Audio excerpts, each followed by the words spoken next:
할렐루야. 우리 옆에 분과 서로 인사를 나눕시다. 만나서 반갑습니다. 주의 사랑으로 사랑합니다.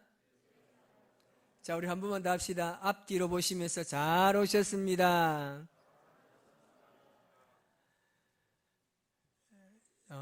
신발과 이 사람은 편한 것이 좋습니다. 신발의 모양이 아무리 멋지고 예뻐 보여도 불편하면 신지 않습니다. 자기 발보다 크거나 아니면 작다든지 아니면 무겁다면 우리는 그 신발을 당장 바꾸어 버립니다. 그러나 알물이 낡아도 오래된 신발이라 할지라도 내가 신기에 편하고 걸어 다니기에 편하다면 우리는 그 신발을 찾게 됩니다. 사람도 마찬가지입니다. 사람도 편안한 사람을 좋아합니다. 자기 수준보다 너무 높여 있는 사람이나 아니면 비교할 수 없을 정도로 이 낮은 사람이나 만나면 부담스러운 사람, 그리고 상처를 주는 사람이 있다면 우리는 그 사람들을 결코 가까이 할 수 없습니다. 편안한 것이 좋다는 말입니다. 하나님께서도 마찬가지입니다. 교만하거나 욕심이 많다거나 자기 자신만을 생각하는 사람이라면 하나님께서 사용하지 않으십니다. 하나님께서도 그냥 편안한 사람, 이리 가라면 이리 가고 저리 가라면 저리 가는 그런 사람을 하나님께서 사용하신다는 겁니다. 그래서 우리는 편안한 것이 너무나 좋습니다. 우리 옆에 분에게 한 번 더 인사합시다. 편안한 사람이 되겠습니다. 시작.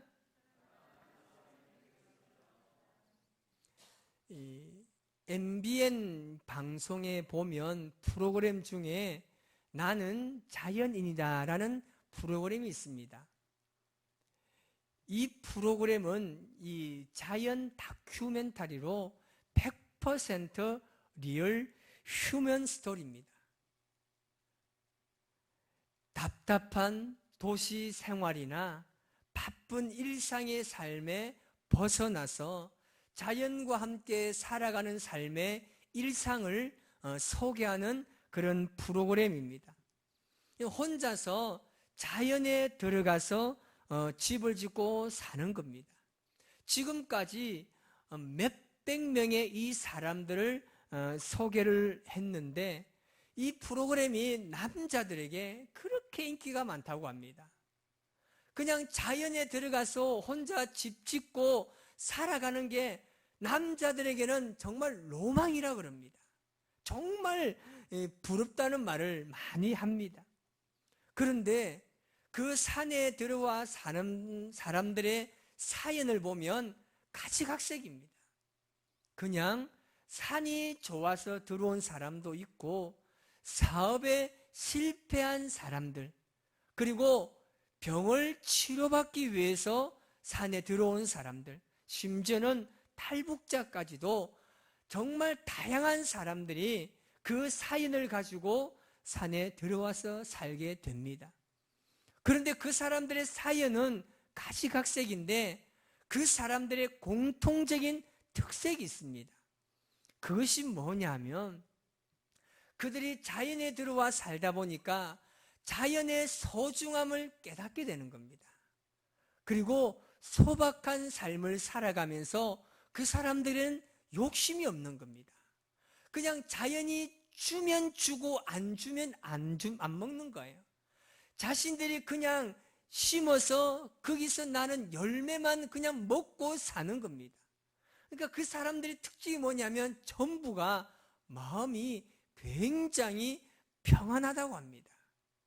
걱정과 염려가 없다는 겁니다. 그 자연에 사는 사람들의 마음이 얼마나 평안하겠습니까? 그렇다고 해서 오늘 지나온 전부 다 산에 가면 안 됩니다. 가지 마시고 그 사람들이 그렇게 평안하다고 합니다. 우리가 잘 아는 격언이 하나 있습니다. 그것이 뭐냐면 돈을 잃어버리면 조금 잃어버린 것이고 명예를 잃어버리면 반을 잃은 것이고 건강을 잃어버리면 완전히 잃어버린 것이다 라는 이 격언이 있습니다. 그만큼 우리 인생에는 건강이 그렇게 중요하다는 것입니다. 여러분, 사람이 욕심 없이 소박한 삶을 살아가면, 걱정과 염려가 없는 삶을 살면 어떻게 건강이 좋아지지 않겠습니까? 오늘 내가 무슨 일을 해야 할지, 내가 무엇을 먹어야 할지, 내일은 내가 과연 어떤 일을 하고 이 문제를 어떻게 해결해야 할지 전혀 걱정과 염려가 없다면 얼마나 우리의 마음이 평안하겠습니까? 간혹 보면 저도 그런 게 있습니다. 제가 어떤 장애가 있냐면 저는 이 결정장애가 있어요. 그래서 목사님 뭐 좋아하십니까? 물어보면 전 정말 기도합니다. 주님 그냥 주세요. 저는 잘 걱정하지는 못하면 여러분도 마찬가지지 않습니까? 이 하나에도 우리는 심한 이 갈등과 걱정을 하는 거예요. 그러니 우리의 삶이 얼마나 피곤하겠습니까? 우리는 마치 전쟁터와 같은 세상에 살아가고 있습니다. 잠깐 쉴 틈과 여유를 느낄 만한 그런 삶이 되지 못합니다. 늘 걱정과 염려를 통해서 우리의 몸과 마음은 지칠 대로 지쳐 있습니다. 지금도 마찬가지지 않습니까? 코로나19를 통해서 얼마나 많은 걱정과 염려가 있습니까? 이것이 언제 종식될지, 정말 이 답답한 마스크를 언젠가 내가 벗고 자유롭게 다니고 이렇게 함께 모여서 카페 가서 앉아서 이야기를 나누는 일상의 삶이 언제 회복될지 우리는 늘 걱정과 염려 속에 살아가고 있습니다. 그러니까 마음의 평안함을 찾을 수가 없는 겁니다. 여러분, 왜 이렇게 되었을까요? 왜 우리에게는 이런 마음의 평안함을 찾을 수 없을까요? 제가 말씀을 보는 가운데 그 해답을 발견하였습니다. 그것은 바로 베드로전서 5장 7절 말씀에 있습니다. 우리 같이 한번 말씀을 읽어보겠습니다. 시작. 너희 염려를 다 주께 맡기라. 이는 그가 너희를 돌보심이라. 아멘. 그냥 하나님께 맡기면 되는 겁니다. 그냥 맡기면 되는데 우리들은 이 무언가를 맡기는 것을 잘 못합니다. 예를 들면 그렇습니다. 우리 남성분들 만약에 새 차를 구입했어요. 미숙하게 운전한 아내가 차 키를 달라는 거예요. 여러분, 맡길 수 있나요? 절대 안 줍니다. 못 맡겨요. 불안해요. 어디 조금 지나면 어디냐고, 괜찮냐고 늘 불안합니다. 오랜만에 남편이 집안에서 설거지를 하고 청소를 합니다. 아내들 맡길 수 있나요? 아닙니다. 설거지 끝나면 주방 가서 그릇을 이렇게 뒤집었다 저렇게 뒤집었다, 여기 나왔다 저기 나왔다, 못 맡겨요. 우리는 이렇게 맡기는 것을 잘 못합니다. 여러분, 이 맡긴다라는 이 원어, 이 맡긴다라는 단어의 뜻은 뭐냐면 굴린다는 겁니다. 그러니까 무거운 짐을 지고 가는 사람들이 그 짐을 내려놓고 굴린다는 의미예요. 하나님께서 우리에게 그렇게 말씀하시는 거예요. 그냥 굴리라는 겁니다. 그 무거운 짐 그냥 지지 말고 그냥 나에게 맡기라는 겁니다. 그냥 나에게 굴리라는 겁니다. 그럼 내가 알아서 너의 모든 삶을 보호하겠다는 겁니다. 그런데 우리는 어떻습니까? 우리는 굴리지를 못합니다. 하나님께서 그냥 굴리라고 하시는데 우리는 그것을 굴리지 못합니다. 내 자녀도 내가 마음껏 맡기지 못해요. 내 건강도 그렇고 내 인생도 우리는 그것을 내가 놓고 그것을 굴리는 것을 굉장히 어려워합니다. 그렇다 보니까 내가 이 모든 것을 짊어지고 나가야 되는 거예요. 이것은 여러분, 저도 이렇게 말씀하고 있지만 저도 이걸 잘 못합니다. 지금 저희가 새가족부를 완전히 꾸미고 있습니다. 그런데 우리 새가족부에서 정말 저 때문에 마음이 아플 거예요. 목사님 또 왜 저러냐고. 이 색깔 어떠니? 저 색깔 어떠니? 이거 닮이 어떠니? 저거 닮이 어떠니? 저도 못 맡겨요. 그러니까 막 그냥 때로는 신경질 날 수도 있는데 우리 인생이 그렇다는 거예요. 누군가에게 나의 무엇을 맡긴다는 것이 쉽지 않습니다. 그렇다 보니까 우리는 내 스스로 편안할 수 있는데 그 편안함을 내 스스로가 그냥 편하지 못하고 끝까지 이 무거운 짐을 질고 나가는 겁니다. 여러분, 하나님 앞에 굴리시기 바랍니다. 아멘. 옆에 인사합시다. 굴리세요. 시작. 그냥 굴리세요. 그냥 하나님 앞에 굴리세요. 이런 맡겨놨으면 굴리세요. 이런 혹시 제가 또 다음 주에 우리 새 가족부 들어가가지고 이거 그세요 저거 그러면 저에게 말하세요. 목사님 그냥 굴리세요. 그냥 굴리면 되는 거예요. 사람들은 대부분 자신의 목표를 정해 놓습니다. 그리고 그 목표를 향해서 기대감과 설레임으로, 때로는 부담감으로 그 목표를 향해서 우리는 한 걸음 한 걸음 걸어갑니다. 그런데 목표를 향해서 걸어가는 그 모든 과정들이 결코 쉽지 않다는 것을 우리는 너무나 잘 알고 있습니다. 때로는 우리의 육체를 사용해야 하고, 때로는 온갖 지식을 동원해야 되고, 때로는 인간관계를 해야 하는, 그러면서 때로는 눈물을 흘리고 때로는 웃기도 하는 인생의 희노애락이 담겨 있다는 겁니다. 이런 목표는 무엇입니까? 내가 바라고 원하는, 마침내 내가 이루어야 하는 그 무엇이 바로 목표입니다. 그렇다면 우리는 그 과정에서 일어나는 모든 일들 또한 우리는 누릴 수가 있어야 합니다. 그런데 그 과정을 기쁨과 행복으로 누리는 사람은 참으로 드물다는 사실입니다. 힘듭니다. 왜 그렇지 않겠습니까?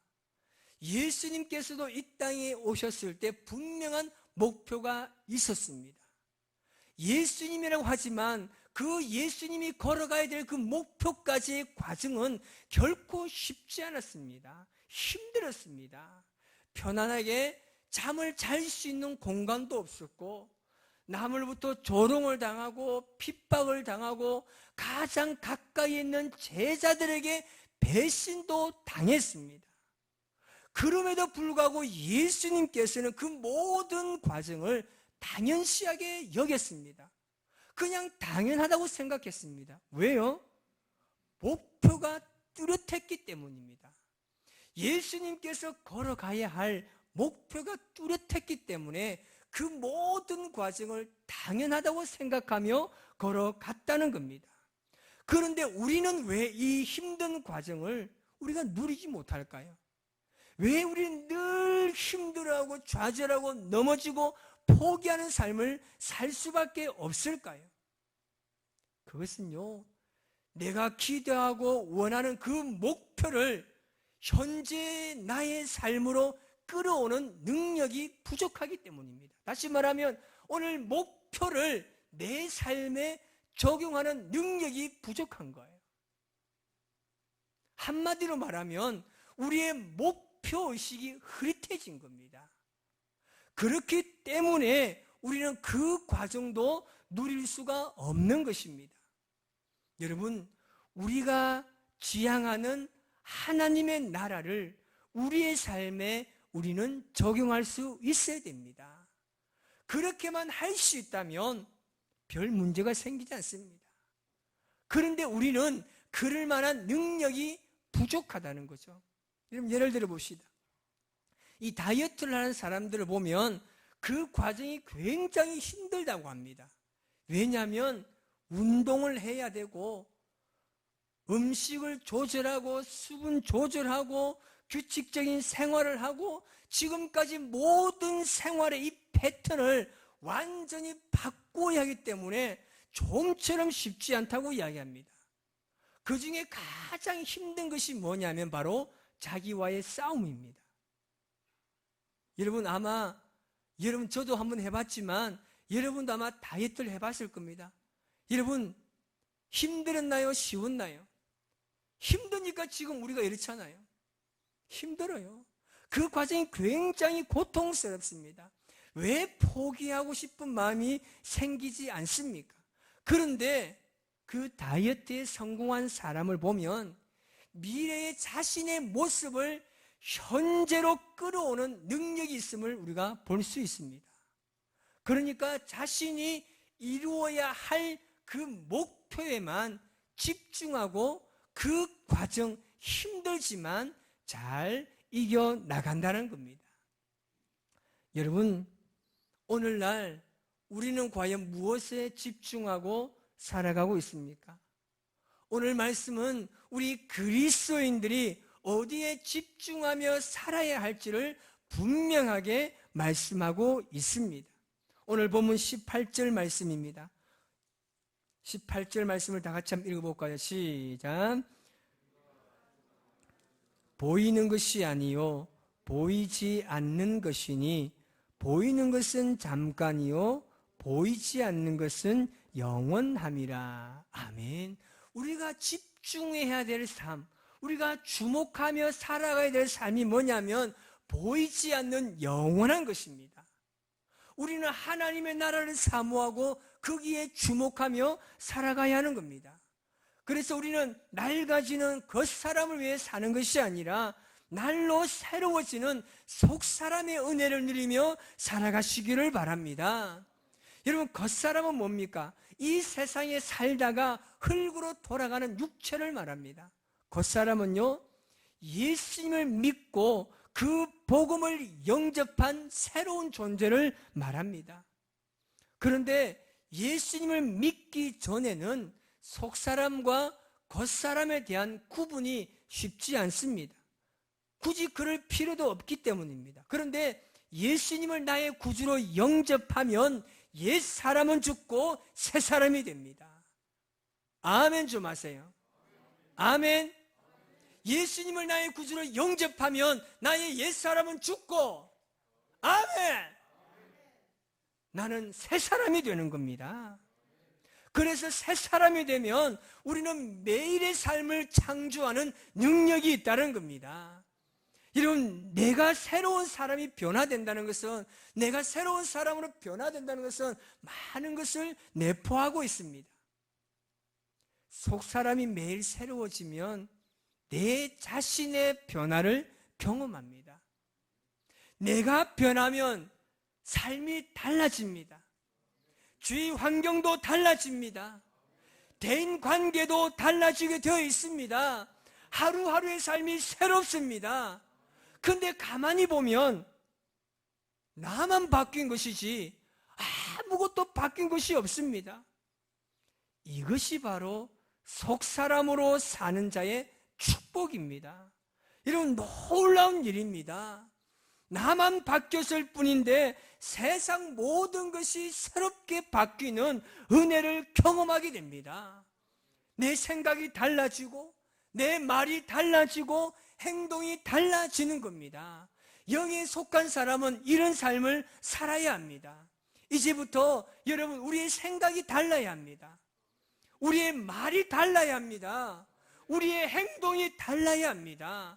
그것이 그리스도인들의 삶이 되어야 하는 겁니다. 여러분, 바울도 처음에는 겉사람, 육신에 속한 자로서의 삶에 그런 관심이 있었습니다. 그런 그가 예수님을 영접하고 난 이후에는 완전히 새 사람이 되었습니다. 그 새 사람이 된 바울의 삶 보십시오. 그가 복음을 증거할 때 어떠했겠습니까? 굉장히 힘겨웠습니다.